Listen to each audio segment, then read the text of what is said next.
વિદ્યાર્થી મિત્રો, આજે ફરી આપણે 12 સાયન્સ રસાયણ વિજ્ઞાન ચેપ્ટર નંબર 6 માં મિત્રો અગાઉ આપણે 3 ધાતુનું નિષ્કર્ષણ અને ઉપયોગ પૂરા કર્યા હતા. પહેલી ધાતુ હતી મિત્રો એલ્યુમિનિયમ, બીજી ધાતુ હતી મિત્રો કોપર, ત્રીજી ધાતુ ઝિંક અને આજે ચોથી ધાતુ આપણે ભણવાની છે મિત્રો આયર્ન ધાતુનું નિષ્કર્ષણ અને તેના ઉપયોગ. તો સૌપ્રથમ મિત્રો આપણે એ જોવું પડે કે આયર્નની કાચી ધાતુઓ ઘણી બધી છે, હેમેટાઇટ, મેગ્નેટાઇટ વગેરે. એમાંથી સૌથી વધારે ઉપયોગ હેમેટાઇટ એટલે કે Fe2O3 નો આયર્ન મેળવવા માટે વધુ પ્રમાણમાં ઉપયોગ થતો આપણને જોવા મળે છે. બીજી વસ્તુ મહત્વની એ છે મિત્રો, આયર્ન એ ચુંબક પ્રત્યે આકર્ષણ પામતું હોવાથી જ્યારે એનું નિષ્કર્ષણ કરવામાં આવે ત્યારે પહેલી પદ્ધતિ વપરાય છે ચુંબકીય અલગીકરણ પદ્ધતિ. પછી જ્યારે આયર્ન ધરાવતી ઓક્સાઇડ સ્વરૂપની કાચી ધાતુઓ પહેલા થોડા કોલ એટલે કે કાર્બન સાથે ભઠ્ઠીમાં ગરમ કરી મિત્રો ભૂંજન કરવામાં આવે છે, એટલે ઊંચા તાપમાને એને તપાવવામાં આવે છે. એનું કારણ શું?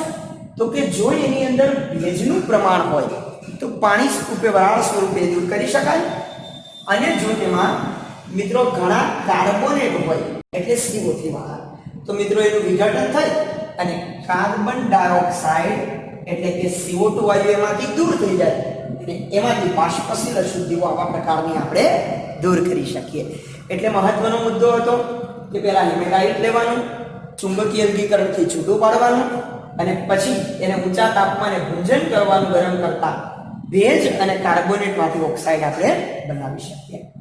હવે મહત્વની વાત મિત્રો યાદ રાખવાની છે, આ જીવીટ માટે અગત્યનો પોઈન્ટ છે ગુજકેટ જેવી પરીક્ષા માટે.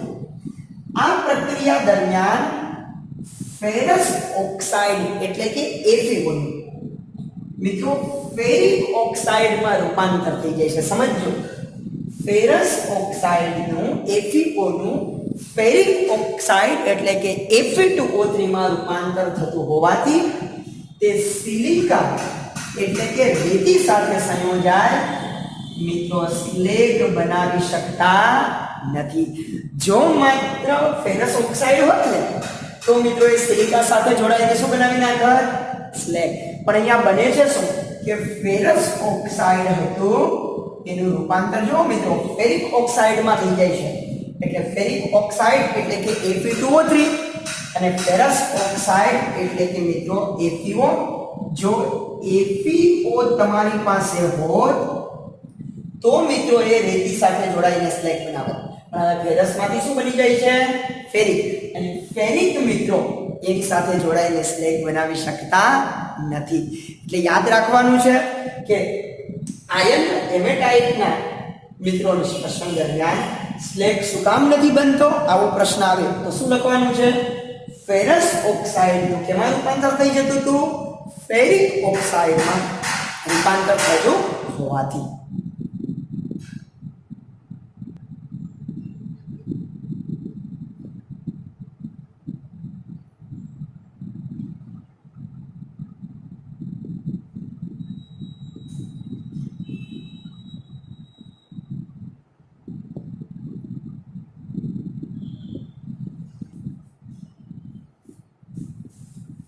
હવે વિદ્યાર્થી મિત્રો ખૂબ જ અગત્યની વાત એ છે કે ભૂંજન દ્વારા જે મિશ્રણ આપણને મળ્યું એ મિશ્રણ સાથે લાઇમસ્ટોન એટલે કે કેલ્શિયમ કાર્બોનેટ અને કોક એટલે કે મિત્રો કાર્બન યાદ રાખજો ઉમેરીને વાત ભઠ્ઠીમાં મિત્રો આગળના ક્લાસની અંદર આપણે વાત ભઠ્ઠી આકૃતિ સાથે અભ્યાસ કરવાનો છે કે વાત ભઠ્ઠીમાં કઈ રીતે એની અંદર તાપમાને પ્રક્રિયા થાય છે.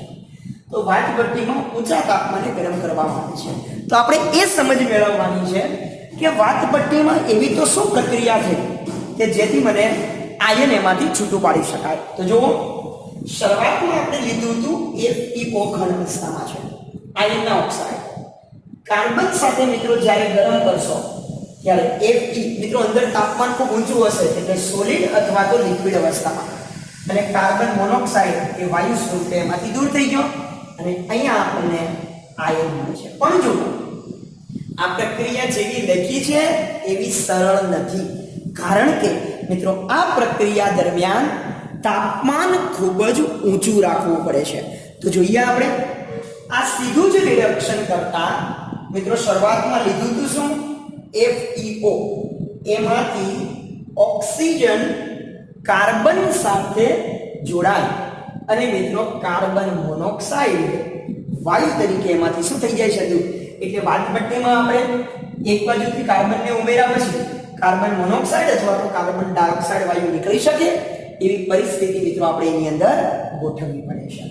હવે આ એક પ્રક્રિયાની અંદર બીજી પ્રક્રિયાઓ કઈ રીતે થઈ હોય છે એ આપણે જોઈએ. ચલો સૌપ્રથમ આ FeO નું વિઘટન થાય છે. જો કઈ રીતે FeO ઘન અવસ્થામાં હતો મિત્રો, એને ઊંચા તાપમાને ગરમ કરશો, પણ આનું તાપમાન તો બહુ ઊંચું હતું. એ નીચું લાવવા માટે અંદર લાઇમસ્ટોન આપણે ઉમેર્યું હતું, અભિવાહક જેને કહેવાય, જેથી આ આયન ઓક્સાઇડનું તાપમાન મિત્રો આપણે નીચું લાવી શકીએ. તો જો આયન ઓક્સાઇડ લીધું હતું એનું મિત્રો ઊંચા તાપમાને વિઘટન કરો. ચાલો વિઘટન કરશો એટલે શું પડશે? અહીંયાથી છૂટું Fe એટલે આયન, અહીંયાથી એક ઓક્સિજન હતો મિત્રો, એક ઓક્સિજન વાતાવરણમાં ક્યારે રહી નહીં શકે એટલે વનાર O2 લીધા. હા, અને બધી જ પ્રક્રિયા માટે આપણે જાણીએ છીએ મિત્રો ગિબ્સ મુક્ત ઉર્જા ફેરફાર આ પ્રક્રિયા માટે કેટલો થયો? જુઓ શું બન્યું? FeO માંથી Fe. એટલે મિત્રો અહીંયા આપણે બતાવ્યું છે FeO માંથી Fe બનવા માટે ગિબ્સ મુક્ત ઉર્જામાં થતો ફેરફાર. આ પહેલી પ્રક્રિયા થઈ ગઈ. હવે બીજી પ્રક્રિયામાં શું થશે? ચલો અહીંયા જે ઓક્સિજન છૂટો પડ્યો હતો એ કોની હારે જોડાય છે મિત્રો? કાર્બન સાથે. ચાલો જુઓ, તો આપણે એ સમીકરણ બતાવ્યું છે. આ કાર્બન અહીંથી જે ઓક્સિજન છૂટો પડ્યો હતો એ 1/2O2. ચલો એ બંને વચ્ચે રાસાયણિક પ્રક્રિયાથી શું છૂટું પડી ગયું? કાર્બન મોનોક્સાઇડ વાયુ. તો હવે વિદ્યાર્થી મિત્રો તમે મને કહેશો, જુઓ આ પ્રક્રિયા માટે આપણે શું મેળવ્યું હતું? FeO માંથી Fe બનવા માટે ગિબ્સ મુક્ત શક્તિનો ફેરફાર હતો કે નહીં?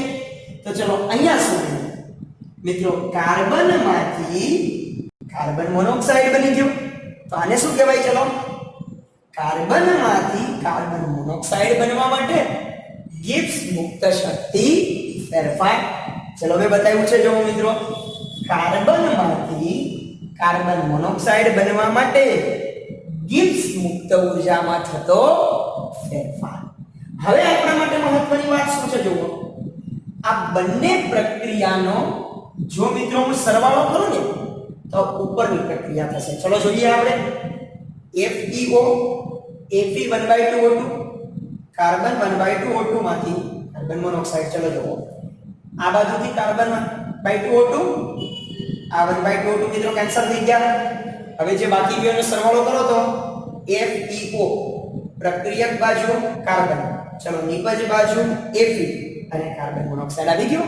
તો એવું કહી શકાય મિત્રો જો આ પ્રક્રિયાની ગિબ્સ મુક્ત ઉર્જા મારે જાણવી હોય તો આ બંને પ્રક્રિયામાં ગિબ્સ મુક્ત ઉર્જામાં થતા ફેરફારનો સરવાળો કરું તો એ આ પ્રક્રિયા બરાબર જ થાય. દાખલા તરીકે ચલો આને હું સમીકરણ નંબર 1 આપી દઉં છું, અને હું સમીકરણ નંબર 2 કહી દઉં છું. આ સમીકરણ નંબર 3. તો હવે હું શું લખી શકાય? સમીકરણ 2 અને સમીકરણ 3 નો સરવાળો કરતા મિત્રો સમીકરણ 2 અને સમીકરણ 3 નો સરવાળો કરતા મિત્રો આ બંનેનો જે તમે સરવાળો કરશો ને ઈ કોના જેટલું થઈ જશે? સમીકરણ નંબર 1 ની ઉર્જા જેટલું જ હંમેશા થશે. તો આપણે કરી જોઈએ. ચાલો આદિયુક્ત મુક્ત આદિ પ્રક્રિયા એટલે ગિબ્સ મુક્ત ઉર્જા સમીકરણ બરાબર ચલો ડેલ્ટા G FeO માંથી Fe બનવા માટે થતો ફેરફાર પ્લસ ચલો કાર્બન માંથી કાર્બન મોનોક્સાઇડ બનવા માટે થતો ફેરફાર. તો મિત્રો અહીંયા આપણે એવું કહી શકાય કે આ પ્રક્રિયા જે છે ને ગિબ્સ મુક્ત ઉર્જાનો ફેરફાર, આ બંને ગિબ્સ મુક્ત ઉર્જાના જે તફાવત હતા એડી આ બંને એ બંનેનો જે આપણે સરવાળો કર્યો એ મિત્રો આ કુલ જવાબ એ આ પહેલી પ્રક્રિયા જે હતી ને એને બરાબર થતો આપણને જોવા મળે. અને હા મિત્રો જો અહીંયા મેં શબ્દ લખેલો છે કે કાર્બન સાથે વાટભટ્ટીમાં ઊંચા તાપમાને ગરમ કરતા. એટલે મિત્રો પછીના ક્લાસની અંદર આપણે છે ને હવે વાટભટ્ટી દોરીશું અને વાટભટ્ટીમાં કયા તાપમાને કઈ પ્રક્રિયા થાય છે. તાપમાનના ગાળાની અંદર અલગ અલગ તાપમાનના ગાળામાં અલગ અલગ સમીકરણ સાથે આપણે બતાવી શકીએ. એનો મિત્રો આપણે વિગતવાર અભ્યાસ કરવાનો છે.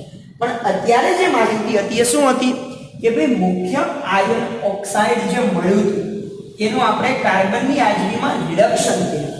એટલે આ ટોપિકને મિત્રો કહી શકાય આયન ઓક્સાઇડનું રિડક્શન કરી અને આયન આપણે સરળતાથી કઈ રીતે મળી શકે છે. હજી મિત્રો આ પ્રક્રિયાની અંદર આપણે આગળ ઉપર એવું પણ જોશું, જો આ બંનેનો મૂલ્યનો ડેલ્ટા જી નું મૂલ્ય જો મારી પાસે કંઈક ઋણ મળે, મિત્રો આપણે જાણીએ છીએ જો ડેલ્ટા જી ઋણ મળે તો પ્રક્રિયા આપમેળે થશે. અને મિત્રો આપણો ફાયદો એમાં જ છે, જો પ્રક્રિયા આપમેળે થાય તો નિપજ મિત્રો હંમેશા વધારે મળે.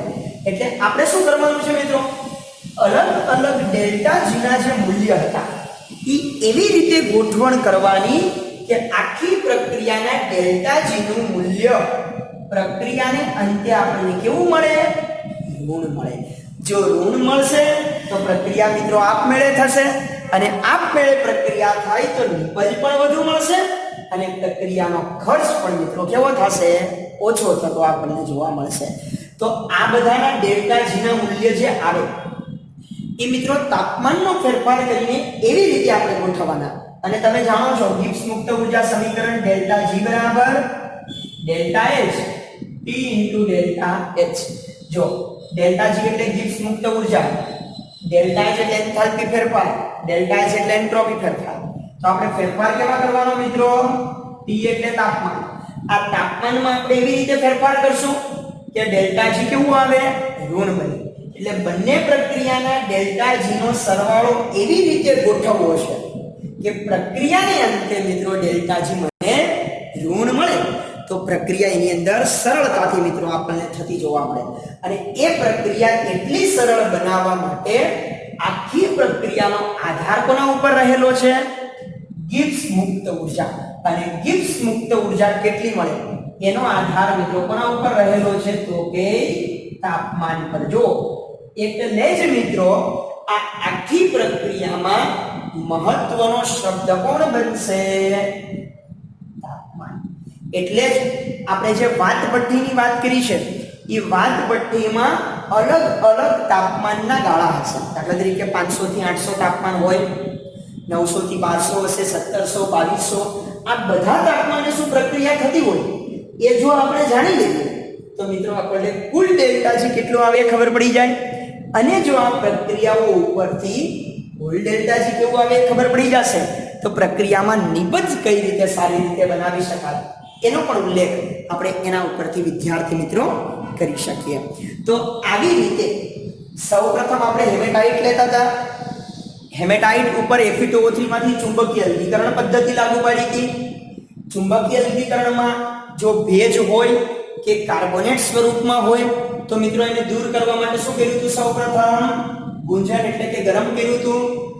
ગુંજનથી જે મળ્યું આયન ઓક્સાઇડ, મિત્રો એનું તાપમાન તો ઘણું ઊંચું હતું. એ તાપમાન નીચું લાવવા માટે અભિવાહક તરીકે શું ઉમેરવામાં આવે છે, લાઇમસ્ટોન. આવા પ્રશ્ન મિત્રો ગુજકેટમાં પૂછાઈ જાય. લાઇમસ્ટોન એટલે કેલ્શિયમ કાર્બોનેટ. આની અંદરથી પણ મિત્રો વિઘટન થઈ અને એનો એક પ્રકારનો સ્લેગ મળે.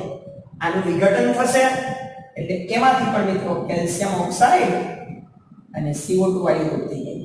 આ CO2 વાયુ બધામાંથી દૂર થઈને પણ બહાર નીકળવાનો માર્ગ જોઈએ.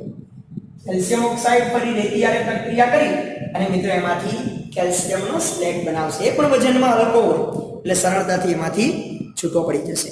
તો આવી રીતે અલગ અલગ પ્રક્રિયા પહેલી યાદ રાખવાની છે. આયન ઓક્સાઇડનું કાર્બન સાથે રિડક્શન થઈ આયન અને કાર્બન મોનોક્સાઇડ બને.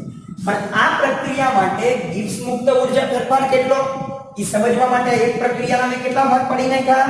બે. કારણ કે મિત્રો એક મોટી પ્રક્રિયાનું મૂલ્ય તમે જો ના જાણી શકો તો એને નાના નાના ટુકડામાં વિભાજિત કરો.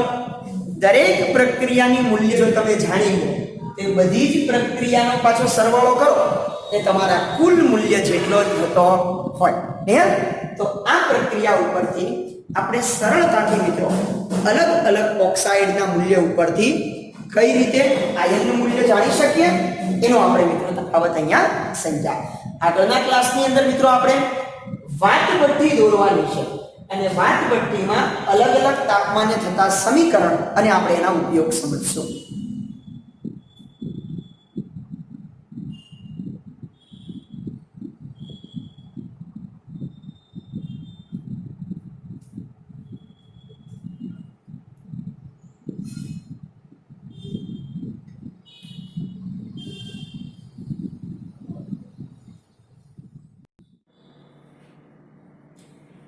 ગુડ મોર્નિંગ વિદ્યાર્થી મિત્રો. આજે ફરી આપણે 12 સાયન્સ રસાયણ વિજ્ઞાન ચેપ્ટર નંબર 6 નો અભ્યાસ કરવાનો છે. ત્યારે આગળના ક્લાસની અંદર આપણે મુખ્ય એવી 3 ધાતુ મિત્રો પૂરી કરી હતી: એલ્યુમિનિયમ, કોપર અને ઝિંક. અને મિત્રો આપણે આયનની શરૂઆત કરી હતી. આયન મેળવવા માટે હેમેટાઇટ અને મેગ્નેટાઇટ જેવી કાચી ધાતુ મહત્વની હતી, જેને અલગ પાડવા માટે આપણે ચુંબકીય અલગીકરણ પદ્ધતિનો ઉપયોગ કર્યો હતો. આજે આપણે મિત્રો એમાંથી વાટભઠ્ઠીની મદદથી એક એક તબક્કા કયા તાપમાને થતા હોય છે એ આપણા માટે સમજવા ખૂબ જ મહત્વના બને છે. તો આપણે જોઈએ વિદ્યાર્થી મિત્રો, મેં અહીંયા તમને વાટભઠ્ઠી દોરીને દીધી છે, જે 10મા ધોરણમાં પણ આપણે અભ્યાસમાં આવતી હતી. હવે સૌપ્રથમ ઉપરથી કાચી ધાતુ એટલે કે અયસ્ક અને લાઇમસ્ટોન સાથે મિત્રો કોક એટલે કાર્બનનું મિશ્રણ આપણે ઉમેરશું.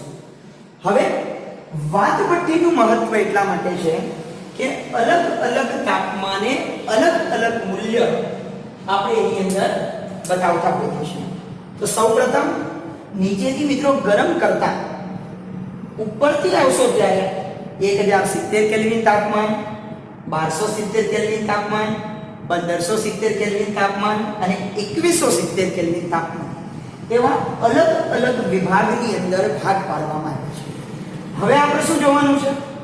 સૌપ્રથમ કાચી ધાતુ મિત્રો લાઇમસ્ટોન એટલે કહેવાશે કેલ્શિયમ કાર્બોનેટ અને કોક એટલે કે કાર્બન ઉમેરતા મિત્રો અલગ અલગ તાપમાને અલગ અલગ પ્રક્રિયાઓ થઈ. અહીંયા મિત્રો કોઈ વસ્તુને આપણે જ્યારે ગરમ કરતા હોય ત્યારે બંને બાજુથી આપણે હવા પસાર કરીએ એટલે કે ઓક્સિજનની મિત્રો એને હાજરીની જરૂર પડે છે. અંદર મિત્રો અલગ અલગ પ્રક્રિયાઓ થઈ, કાર્બન મોનોક્સાઇડ અને કાર્બન ડાયોક્સાઇડ વાયુ ઉત્પન્ન થતા હોય, જેને નીકળવા માટે અહીંયા નિર્ગમન માર્ગ આપણે રાખ્યો છે. એટલે નીચેની બંને બાજુથી આપણે હવા પસાર કરી છે અને ઉપરથી કાર્બન મોનોક્સાઇડ અને કાર્બન ડાયોક્સાઇડ વાયુ આપણે દૂર કરી શકીએ. હવે જે અલગ અલગ તાપમાને પ્રક્રિયાઓ થશે એ આપણે જોતા જઈએ. એક ભાગ રહેશે મિત્રો પિગલિત સ્લેગ, અને આપણે જાણીએ છીએ સ્લેગની અંદર અલગ અલગ પ્રકારનો ઘન કચરો રહેશે. એને અહીંથી મિત્રો નિર્ગમન માર્ગ દ્વારા બહાર લઈ લેશું આપણે જુઓ. અને પિગલિત આયન મિત્રો, પિગલિત આયન એટલે કે આયન અંદર ઊંચું તાપમાન હોવાને કારણે એ આપણને પ્રવાહી અવસ્થામાં મળે છે. એટલે આ જે ભાગ મેં બતાવ્યો છે એ બધો છે પિગલિત આયનનો ભાગ. પિગલિત આયનને મિત્રો અહીંયાથી બહાર લેતા એ આપણે બોલાશે કાચું લોખંડ. હજી ડાયરેક્ટ એ વપરાશમાં નહીં વાપરી શકાય, એમાં અલગ અલગ રાસાયણિક પ્રક્રિયાઓ દ્વારા મિત્રો આપણે અલગ અલગ મૂલ્ય બતાવવા પડશે. એને કહેશું આપણે અહીંયાથી બહાર નીકળે કાચું લોખંડ મળ્યું.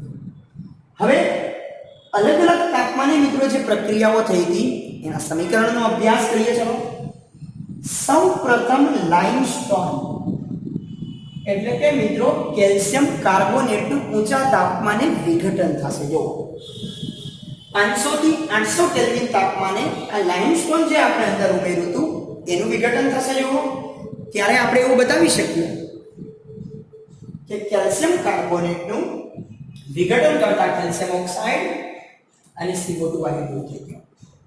ચલો એવી જ રીતે અંદર કાચી ધાતુ જે અયસ્ક આપણે ઉમેરી એમાં હેમેટાઇટ મેગ્નેટાઇટ તરીકે હોય Fe2O3 અંદર ઉત્પન્ન થયેલા જે અહીંયાથી હવા અને આ કોક એટલે કાર્બન સાથે જે કાર્બન મોનોક્સાઇડ ઉત્પન્ન થયું હોય એની સાથે મિત્રો પ્રક્રિયા કરશે Fe2O3 કાર્બન મોનોક્સાઇડ માંથી બની ગયું Fe3O4 અને CO2 વાયુ થઈ ગયા. જો કઈ રીતે થશે તો અહીંયા 3 દુને 6 Fe હતા, જો 6 Fe થઈ ગયા, 3 તેરી 9 અને 10 ઓક્સાઇડ હતા, 4 દુ 8 અને CO2 સાથે જતા રહેશે.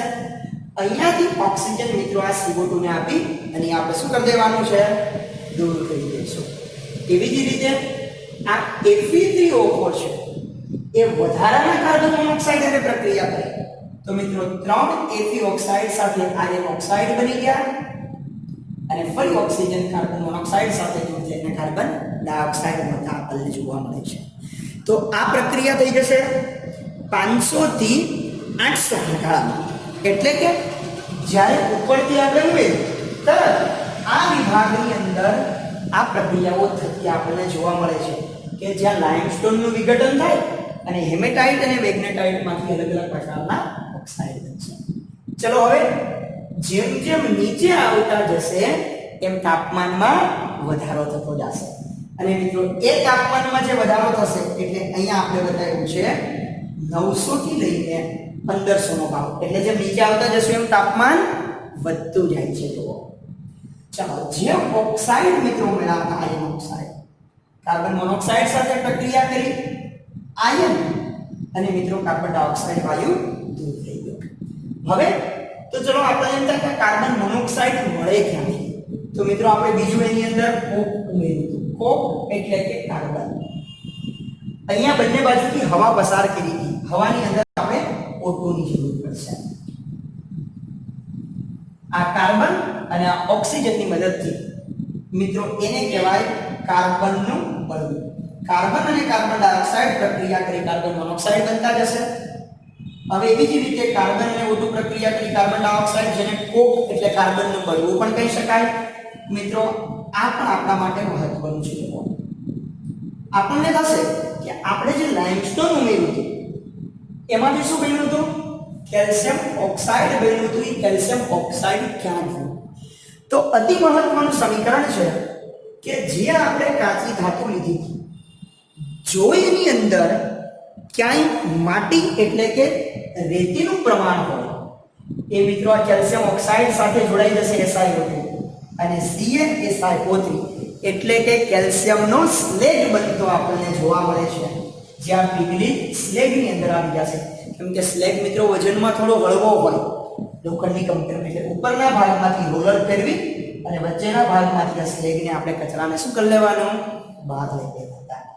એવી જ રીતે આયન ઓક્સાઇડ કાર્બન સાથે પ્રક્રિયા કરી Fe અને મિત્રો CO2 આ બંને સમીકરણ એક જ છે.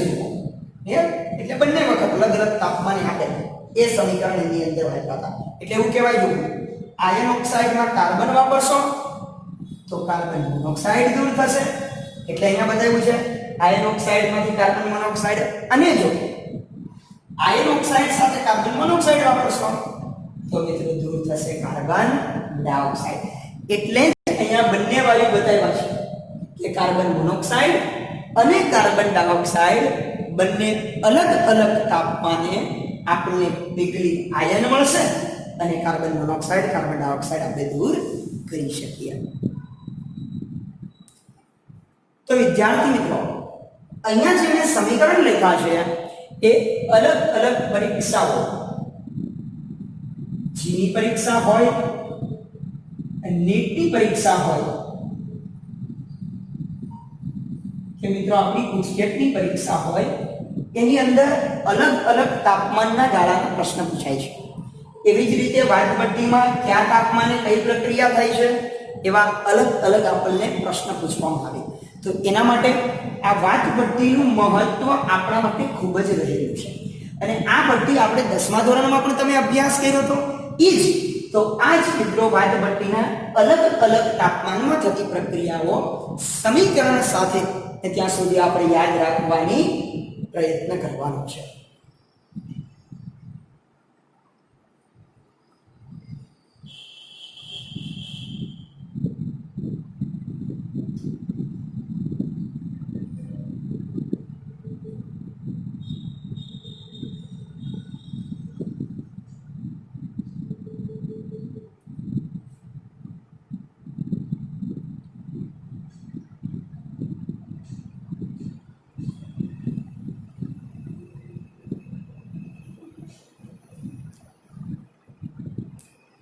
હા વિદ્યાર્થી મિત્રો, હવે જે અહીંયા પીગલિત સ્લેગ બનશે અને નીચેના ભાગમાં પીગલિત આયન બનશે. જો તો બંને જ્યારે નીચે આવે ત્યારે અહીંયા વચ્ચે એક રોલર ફેરવવામાં આવે છે. મિત્રો એ રોલર ફરતું રહેશે ને એટલે જે સ્લેગ વાળો ભાગ છે એ ઉપર તરતો રહેશે અને ઉપર તરતો રહેશે ત્યાંથી અહીંયા આપણે બહાર લઈ લેવાનું છે. એની અંદર અલગ અલગ પ્રકારના ઘર કચરો આપણે બહાર કાઢી નાખશું અને નીચે જે વહી જશે રોલરની નીચે જે વજનમાં ભારે હોય આયન ધાતુ એ પીગલિત અવસ્થામાં નીચે વહી જાય અને ત્યાંથી આપણે નિર્ગમન માર્ગ દ્વારા એને બહાર લઈ લેવાનું. એ કાચું લોખંડ છે. હજી મિત્રો અંદર તાપમાન ઊંચું હતું એટલે એની અવસ્થા હશે પ્રવાહી, એટલે આપણે લખ્યું છે પીગલિત આયન તરીકે ત્યાં એને લખેલું છે.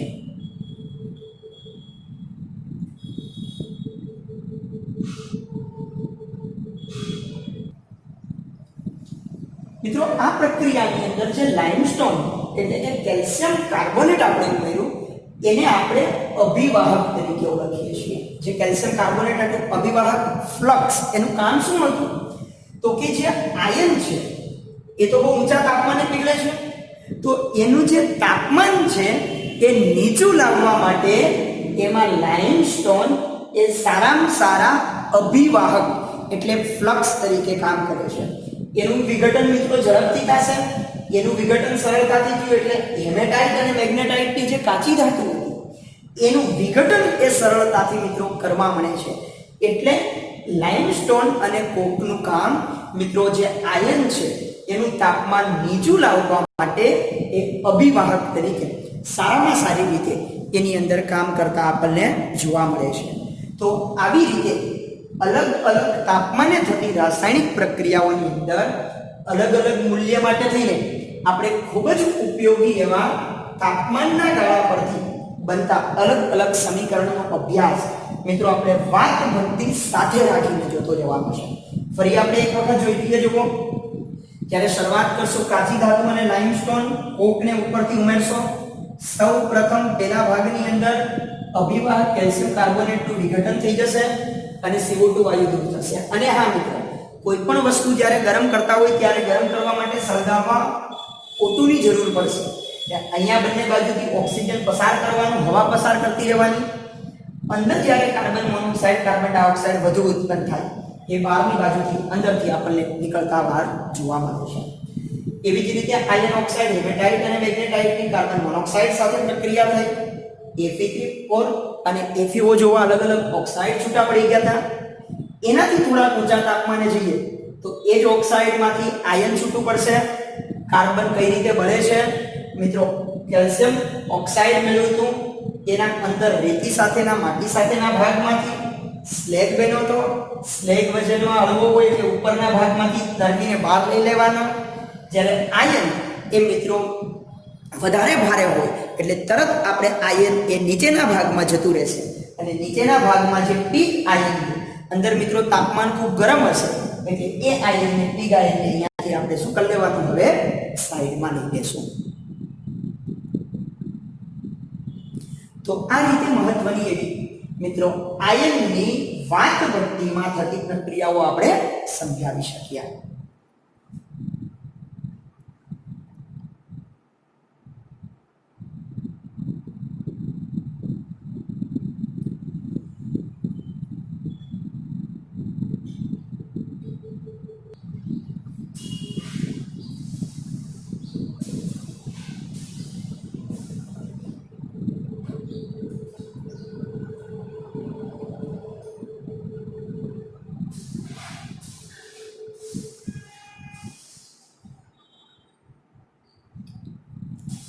હવે વિદ્યાર્થી મિત્રો, ફરી આપણે વાત ભટ્ટીની મદદથી અગાઉ આપણે એક એલિંગહામ નામના વૈજ્ઞાનિકનો આલેખ જોયો હતો.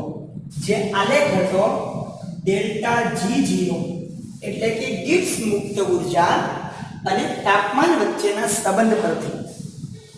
ક્યારે વાત ભટ્ટીમાં થતી પ્રક્રિયા આપમેળે થશે એ આપણે હવે સમજવાનું છે.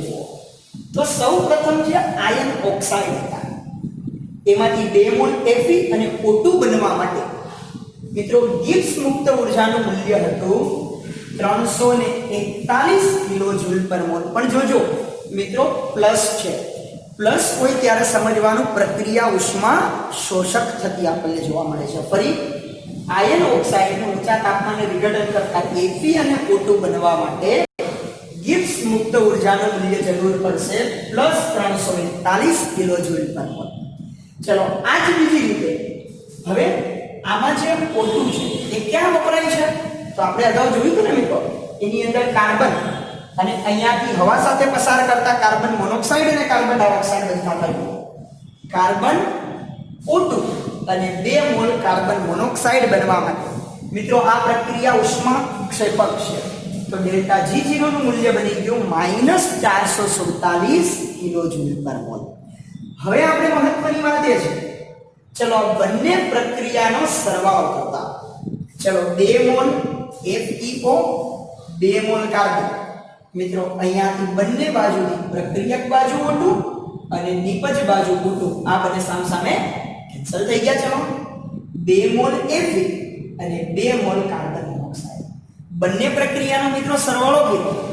પહેલી પ્રક્રિયા માટે +341 કિલોજૂલ ઉષ્મા મારે આપવી પડતી હતી, જ્યારે બીજી પ્રક્રિયામાં કાર્બનના દહન માટે મિત્રો -447 કિલોજૂલ ઉષ્મા ઉત્પન્ન થતી હતી. આટલી ઉષ્મા આવી, આટલી ઉષ્મા ઉત્પન્ન થઈ. તો ચલો બંનેનો સરવાળો કરશો થાય ઉષ્મા ટોટલ મારી પાસે વધશે -106 કિલોજૂલ પર મોલ. એટલે કે મિત્રો પ્રક્રિયાને અંતે નિપજમાં ઋણ નિશાની બતાવે છે કે આ પ્રક્રિયા પૂર્ણ થાય ત્યારે ઉષ્મા ક્ષેપક થતી મને જોવા મળે છે. પણ હા, આ પ્રક્રિયા કેટલા મોલ માટેની હતી જુઓ? 2 મોલ FeO ની કાર્બનની હાજરીમાં અંત્યુ ત્યારે -106 કિલોજૂલ ઉત્પન્ન થતું હતું. હવે મારે શું કરવું છે? તો ચલો પ્રમાણિત અવસ્થાએ મારે 1 મોલ માટે કરેલી છે. તો ચલો 2 મોલ માંથી અડધું કરી નાખું FeO, 2 કાર્બન માંથી અડધું કરી નાખું 1 મોલ, 2 Fe માંથી અડધું એટલે 1 થઈ ગયો. 2 કાર્બન મોનોક્સાઇડ માંથી 1 કાર્બન મોનોક્સાઇડ. હવે જોજો, બધામાંથી તમે 2 કોમન લઈ લીધા અને અડધું કર્યું તો મિત્રો ઉષ્માક્ષેપક પ્રક્રિયાના મૂલ્યનું પણ અડધું થઈ જશે. તો કુલ ડેલ્ટા G0 નું મૂલ્ય -106 કિલોજૂલ હતું, એ એનાથી અડધું એટલે મિત્રો હવે -53 કિલોજૂલ પર મોલ થતું જોવા મળશે. અને હવે મિત્રો પ્રક્રિયાને અંતે જે બન્યું એ ડેલ્ટા G0 આગળ માઈનસ નિશાની છે. એટલે સમજવાનું મિત્રો, જ્યારે ડેલ્ટા G0 નું મૂલ્ય જો ઋણ બનતું હોય તો સમજવાનું કે પ્રક્રિયા આપમેળે થતી આપણને એની અંદરથી જોવા મળે છે. તો જો આપમેળે પ્રક્રિયા થાય તો મિત્રો અંદરનું તાપમાન જે આપણે વધારવું પડે એ આપણે ઓછું રાખશું તો પણ એ પ્રક્રિયા ઝડપથી થતી આપણને જોવા મળે છે.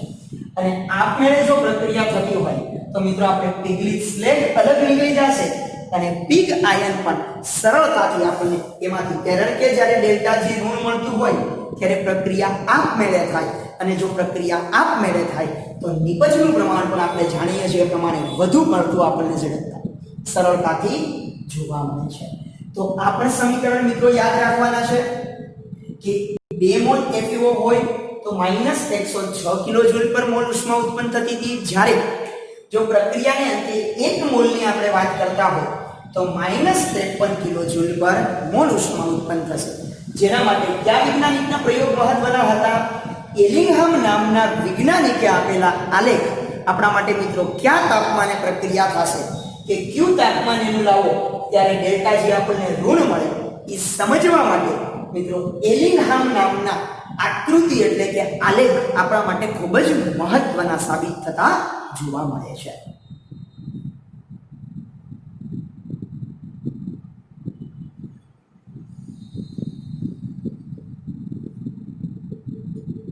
આમ મિત્રો અલગ અલગ રીતે છે. હવે અહીંયા મને કાચું લોખંડ મળે છે, એને ફરી પાછા વ્યવહારમાં વાપરવા માટે એની અંદર અલગ અલગ રાસાયણિક પ્રક્રિયાઓ કરવી છે. એનો હવે આપણે આગળ ઉપર અભ્યાસ કરીએ.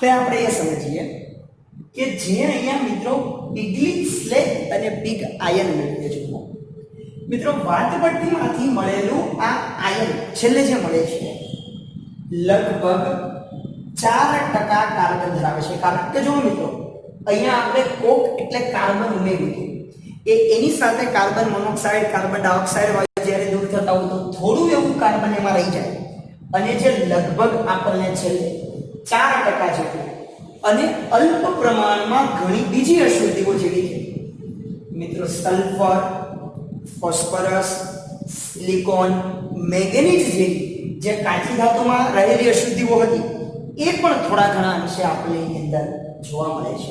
અને આ જે મળ્યું એને આપણે મિત્રો છેલ્લે અહીંયા કહ્યું હતું કે શું કહેતા હતા આપણે? કાચું લોખંડ કહેતા, જેને આપણે જુદા જુદા આકારમાં ડાયરેક્ટ ભઠ્ઠીમાંથી કાઢી અને ઢાળી શકીએ. કારણ કે ભઠ્ઠીમાંથી જ્યારે આયન આવે ત્યારે ખૂબ જ ગરમ એટલે પ્રવાહી હતું. જે આકારમાં મિત્રો આપણે એને ઢાળશું દીવાની અંદર એવો જ આકાર એ તરત ધારણ કરી લેશે. હવે શું કરવાનું? ચાલો, આ 4% જ કાર્બન હતું. બીજો ભાગ આવે છે મિત્રો ભરતર લોખંડ. ભરતર લોખંડ એ કાચા લોખંડમાંથી બને છે. કાચા લોખંડથી થોડું અલગ પડે છે અને જેમાં કાર્બનનું મિત્રો પ્રમાણ 4% હતું એ થોડું ઘટીને કાર્બનનું પ્રમાણ 3% થઈ જાય છે.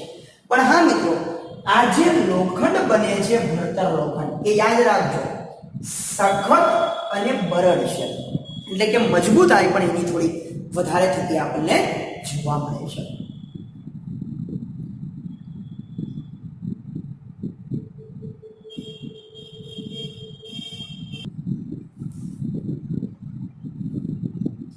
વિદ્યાર્થી મિત્રો, આ રીતે મળતું કાચું લોખંડ એમાં હજી અશુદ્ધિ રહી તો એને ફરી પાછું આ જ રીતે વાતપટ્ટીમાંથી પસાર કરતા ઘડતર લોખંડ અથવા તો દબનીય લોખંડ જે વ્યાપારિક ધોરણે આપણે વાપરીએ છીએ ને એ લોખંડનું સૌથી શુદ્ધ સ્વરૂપ માનવામાં આવે છે.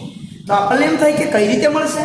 તો જો એટલે કે જે ભણતર લોખંડ મળ્યું એને ફરી મિત્રો હેમેટાઇટ વડે પડ ચડાવેલી ફરી પાછા આ પરાવર્તન ભઠ્ઠીમાં અશુદ્ધિઓનું ઓક્સિડેશન કરવાનું. ચલો, એટલે શું થયું ખબર?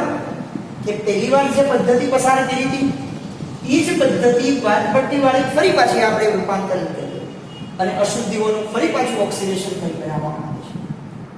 આ પદ્ધતિમાં હેમેટાઇટ કાર્બનનું કાર્બન મોનોક્સાઇડમાં ઓક્સિડેશન કરે એટલે હજી કાર્બન હતું એ પાછું ધીમે ધીમે એમાં ઘટતું જશે. આપણે ફરી પાછું આ જ પદ્ધતિમાં પસાર થવાનું. હેમેટાઇટ વધારાના કાર્બન સાથે પ્રક્રિયા કરી મિત્રો આપણને શુદ્ધ સ્વરૂપમાં આયન મળશે અને કાર્બન મોનોક્સાઇડ વાયુ ફરી પાછું ઉપરથી દૂર થઈ જાય. તો આવી રીતે ફરી પાછું જે શુદ્ધ મળે એને ઘડતર લોખંડ અથવા તો દબનીય લોખંડ તરીકે આપણે ઓળખીએ છીએ.